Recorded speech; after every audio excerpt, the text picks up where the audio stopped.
What's up guys, Jake here with JakesGotHerps, not to be confused with herpes. Herpes is nasty, and this is the Reptile Room tour for April 2014.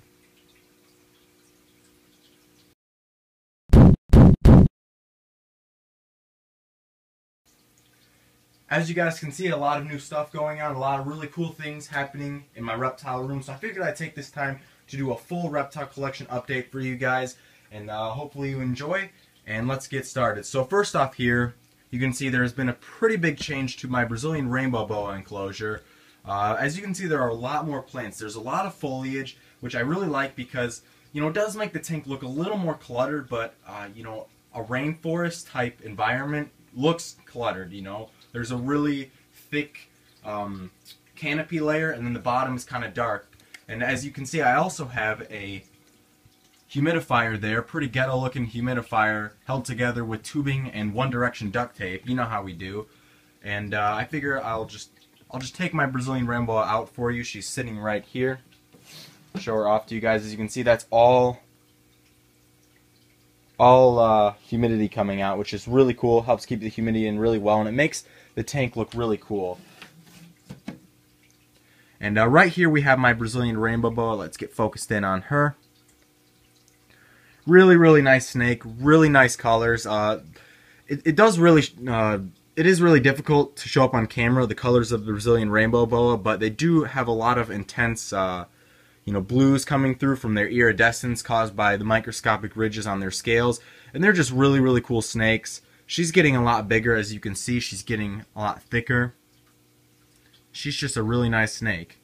And now we'll move on. I won't take out every single animal for you guys because that would take quite a bit of time to do, and I don't want to have you guys sit through a 30+ minute video because that would just take much too long. Right here we have my Firebellied Newt. I'll take off the lid for you guys, and I'll zoom in a little bit and try and get this focused better. That's alright, I guess. And there's my Firebellied Newt. I had two, now I only have one. You guys can do subtraction. The other one, which was actually the larger of the two, ended up dying, right after I made my last Firebellied Newt video, which was kind of sad, but, I still have this guy. He's still really cool. He eats really, really well on bloodworms, so that's pretty cool. And he's in like a 5.5 gallon aquarium. I'm going to do a 10 gallon soon, because I have a lot of 10 gallon aquariums in the corner here. But I figured I would do this now because it's extremely easy to clean. I don't need a siphon at all to clean it out. And my siphon actually broke, so that's part of the reason I'm keeping that, because I don't want an enclosure that is extremely difficult to manage. Over here we have my rough green snake. I just recently did an update on him, and I'll show him to you guys really, really quick. As you can see there, he is right there, kind of coiled up under where his little hide was. And like I said, he's a really cool snake, and at the end of the video I'll link you to my video on the rough green snake if you want to know a little bit more about him and what I think about them. I don't want to take too much time to go over him, but again, he's a really cool snake, really nice colors, has the same green colors as any other snake with the word green in it, like the green tree pythons and things like that. So I'll put this back for him. Now over here we have a new setup. This is a setup for my Firebellied Toads. As you guys saw, I redid my turtle tank, so I have a lot of extra stuff to work with for a new Firebellied Toad tank. I told you guys from the last update I would be updating these guys' enclosures, and like I said, I did that, and I think it looks pretty nice. I need some more gravel on the land area right now. The only real land mass is really the plants. The water is shallower up over here, but it's not a completely dry area, which is probably not the worst thing in the world. In the wild, they do spend a lot of time in really shallow water, just kind of sitting there like they are now. I have two of these guys. They're really cool little amphibians. I know not everybody's into amphibians because you can't handle them as much as you can reptiles, but I really do enjoy keeping them. They're pretty cool. And as you can see, there are the two right there. There's one right here chilling on this rock. Nice looking rock. I know people don't usually compliment rocks like, whoa, what a great rock, but kind of a nice little addition. And there's one back there, pretty bright green. And the main feature of the tank is obviously the waterfall. Pretty nice little waterfall that my turtles were using, but turtles make a lot more waste than little toads do, and this thing just couldn't keep up. But it is a nice addition to this tank that I think is pretty cool. Now I'm going to take you guys off the tripod so we can take a look at my crested gecko. He's still in this Exoterra tank.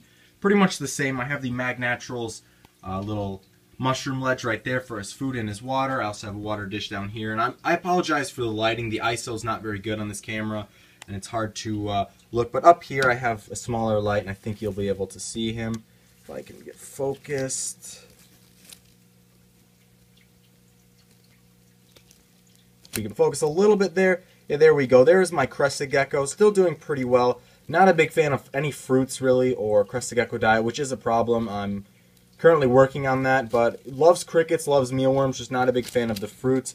And that's a pretty nice little face cam for you guys on the crested gecko. They're also called eyelash crested geckos. As you can see, they have kind of eyelashes. I just lost my focus here. And I lost it again.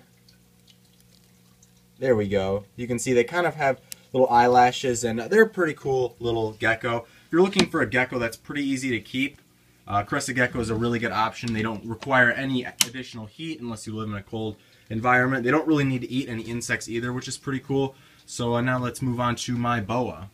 Now right over here we have my red-tail boa, Reggie, who's doing pretty well. Really deep shed, as you can see. I'll zoom you in a little bit. You can see really blue eyes. He's really been doing not much of anything lately. Like I said, he is in shed. Really cool snake though. I really like the boas. They're really great eaters. They get a pretty good size to them. They're a really good snake if you're looking for something with a little more size to it than you know, one of your smaller pythons or colubrids. And they're pretty tame for the most part. This guy has a really strong feeding response, but other than that, he's a really great snake. Now we are going to move down here to my Erie and Jag carpet python, who's back there in the corner. It's a bit dark, and like I said, the ISO on the iPhone camera is not the greatest, but I haven't really done a whole lot with this enclosure. Really, I've just added some plants, and I have a light up there now, which is kind of nice. It's basically just a little LED light that you put in a closet, and you can just tap and turn it on. I'll have to put one over there as well, so when she's all, you know, cuddled back in the corner, I can still get some good footage of her, but I like having a light and dark side as well. But she's also in pretty deep shed, so I'm not going to take her out. If you guys really want to see her, I'll definitely do another video on her because she's a really tame snake, like absurdly tame. I know a lot of snakes never bite or show aggression, but she is so tame, it is ridiculous. She's really great with small kids, and the reason I say small kids is I'm not a pedophile or anything. I've been doing a lot of reptile shows for little kids as of recently, and that's a snake I always bring. She's really large and very impressive to bring, and very handleable by kids. I don't have to worry about her, you know, biting them or anything, although I am still very cautious as well. And before I go on to more reptiles, I'm going to go right back here, and in the center of this room I have this little table, and on it I have my inverts.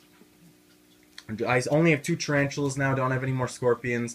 I have one more tarantula upstairs actually, but for the most part this is what I have going on for my inverts. And right here we have the giant pink bird eater, Brazilian pink bird eater, whatever you want to call it. The scientific name is Lasiodora paraibana, and this is basically the poor man's Goliath bird eater, because the Goliaths are much more expensive, but these are still really great as well.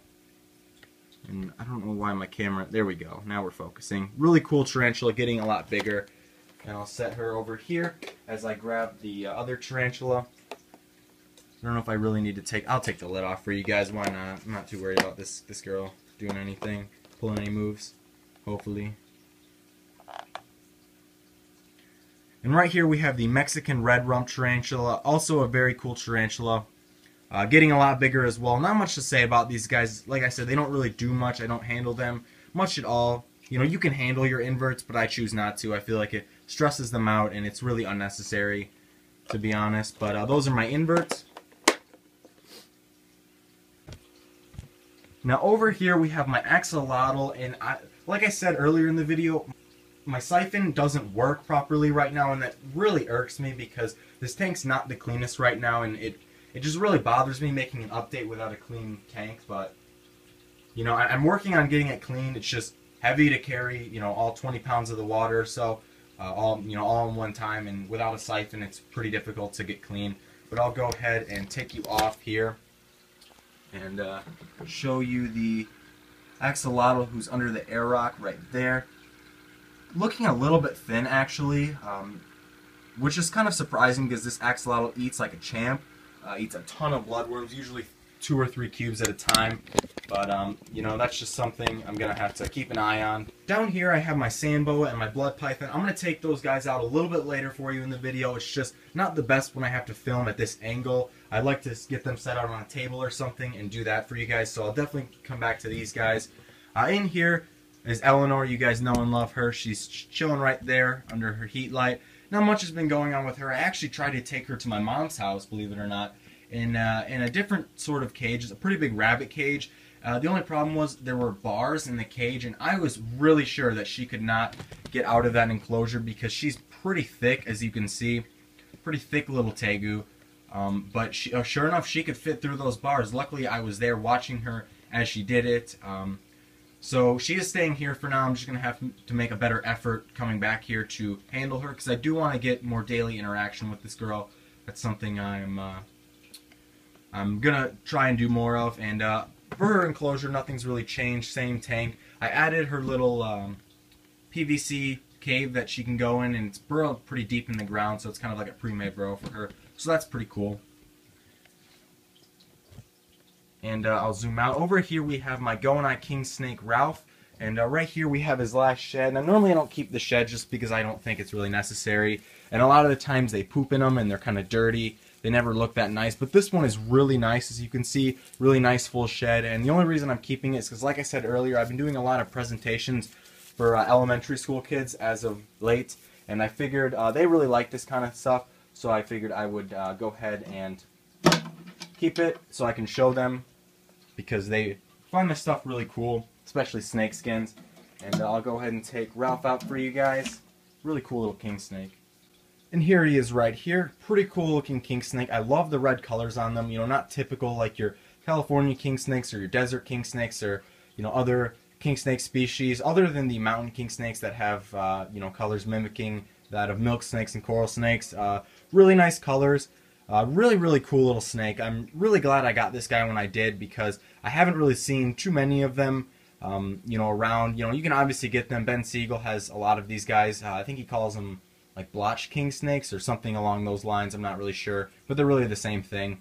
And really cool snake. He was acquired in sort of a rescue situation. Basically, the gist of it was basically a pothead told me, you know, if I wanted to buy this snake, because he wasn't really going to feed it, wasn't going to do much with it, and he obviously wanted more money for drugs. So I figured I took him, I figured I would take him rather, and I got him and the enclosure my boa's in for like $12 or something. I guess I didn't realize how cheap drugs were. I'm not really into that sort of thing.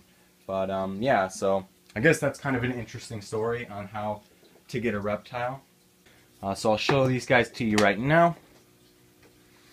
My sand boa just went through a shed, so I'm not sure how well he's gonna look. Yeah, he's still got a lot of stuck shed on him. That's the one main problem I've had with Kenyan sand boas, is the fact that because they like really low humidity, a lot of their shed doesn't really come off very well. As you can see, his head shed out pretty well, but about halfway point, not too well. But I usually just soak him for a little bit, and then I put him back in the aspen, and sometimes I'll even spray down the aspen bedding.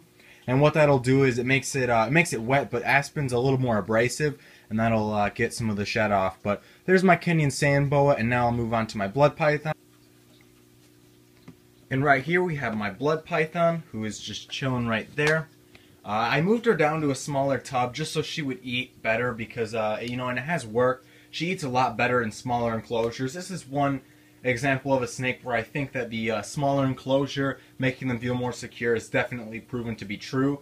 She really eats a lot better in these smaller enclosures, so that's one thing I did. I also moved her down because her mites came back, and I've been using Prevenamite to treat her, and she's doing a whole lot better. You know, 2 treatments, and I'm going to go ahead and say, I mean, you really can't see any mites on the paper towel, which is good. Her mite problem came back. It wasn't too severe, but you know, anytime I have mites or anything like that, I take care of it right away.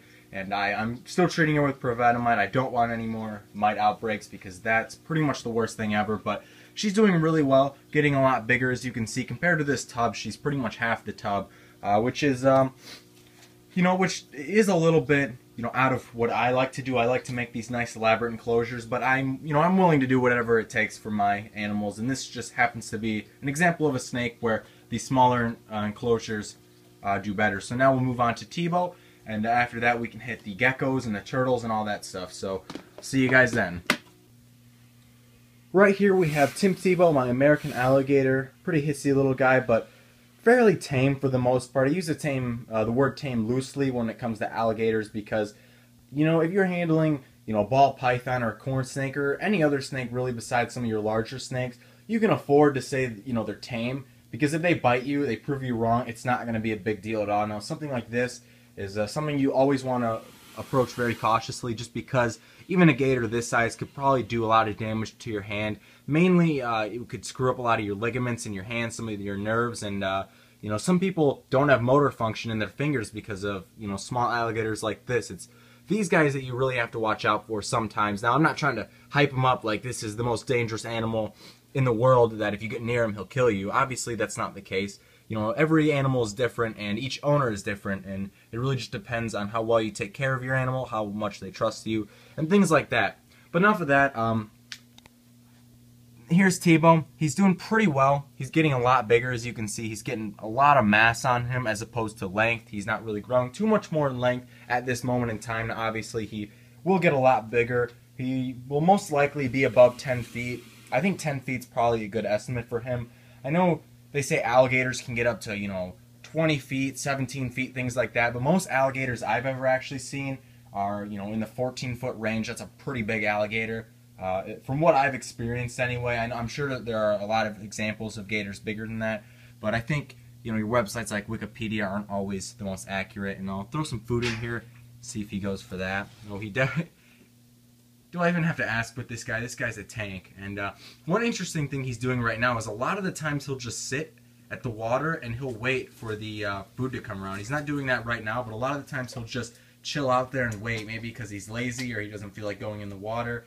But as you can see, he's going ham on the Missouri crocodilian diet, which I prefer feeding him as opposed to rats and chicken and whole prey items. I feel like this stuff works just as well, if not better. As you can see, really good size on him for his age. I'm not too worried about his growth at all with this stuff. And now we're going to move on upstairs to the turtles and the geckos.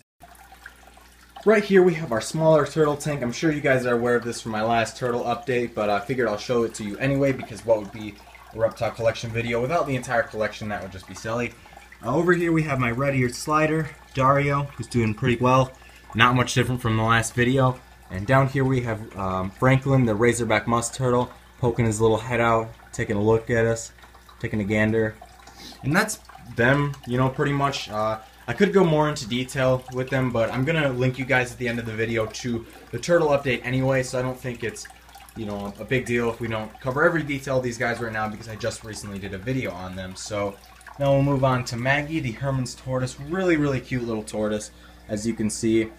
She eats Missouri tortoise diet. I'm a big believer in the Missouri diets. I know not everyone's a huge fan of them, but from my experience, I think I've proven so far that they work. I mean, this tortoise is getting big and healthy for a Herman's tortoise. I mean, Herman's tortoises are not very big. Hatchlings are like, that big, just barely bigger than like a quarter. And she's obviously a lot bigger than that. She's growing very well. She's very active. Has a really nice shell. Not any pyramiding going on, other than what a shell typically looks like anyway.